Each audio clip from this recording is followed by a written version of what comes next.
ইব্রাহিম আলাইহিসসালাম একটি স্বপ্ন দেখেন। স্বপ্নে একজন বলছে, ইব্রাহিম, তোমার সবচেয়ে প্রিয় জিনিসটি কোরবানি করো আল্লাহর জন্য। তিনি জেগে উঠলেন, চিন্তিত হয়ে পড়লেন। পরদিন তিনি ১০০টি ছাগল কোরবানি করলেন। জানি রাখি, ইব্রাহিম আলাইহিসসালাম অত্যন্ত সম্পদশালী ব্যক্তি ছিলেন। দ্বিতীয় রাত আবারও স্বপ্ন দেখেন, ইব্রাহিম, তোমার সবচেয়ে প্রিয় জিনিস তুমি কোরবানি করো। তিনি এবার ১০০টি ওট কোরবানি করলেন, কিন্তু সেই স্বপ্ন দেখা বন্ধ হলো না। তৃতীয় রাতে একই স্বপ্ন, ইব্রাহিম, তোমার সবচেয়ে প্রিয় জিনিস কোরবানি করো। এবার ইব্রাহিম আলাইহিসসালাম বুঝলেন, নবীদের স্বপ্ন কোনো তুচ্ছ তাচ্ছিল্য করার জিনিস নয়। নবীদের স্বপ্ন আল্লাহর তরফ থেকে আসা ওহী। নিঃসন্দেহে এর মাধ্যমে এই পৃথিবীর বুকে আমার নয়নের মণি সেই ইসমাইলকেই কোরবানি করার কথা বলা হচ্ছে, কারণ ইসমাইল আমার জীবনের চেয়েও বেশি প্রিয়।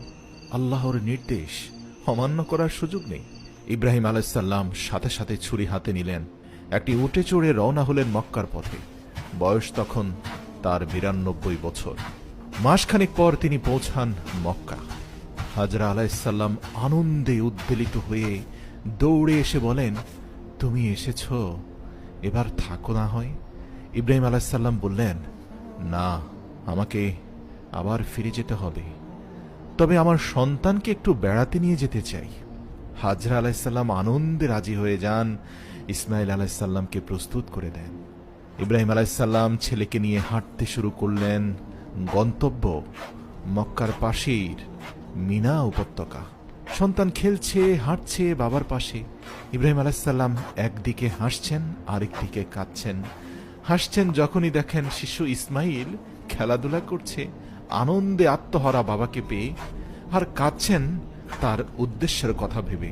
এভাবে হাঁটতে হাঁটতে মিনার এক নির্জন স্থানে পৌঁছে হযরত ইব্রাহিম আলাইহিসসালাম বললেন, হে আমার পুত্র, আমি স্বপ্নে দেখেছি আমি তোমাকে কোরবানি করছি। তুমি কি বলো, কি করা উচিত? ইসমাইল আলাইহিসসালাম বললেন, আব্বাজান, আপনি যা আদেশ পেয়েছেন তাই করুন। ইনশাআল্লাহ আপনি আমাকে ধৈর্যশীলদের একজন হিসাবে পাবেন। আল কোরআন। ইসমাইল আলাইহিসসালাম আরো বলেন, আমাকে শক্ত করে বেঁধে দিন, যাতে কোরবানির সময় আমি নড়ে না যাই।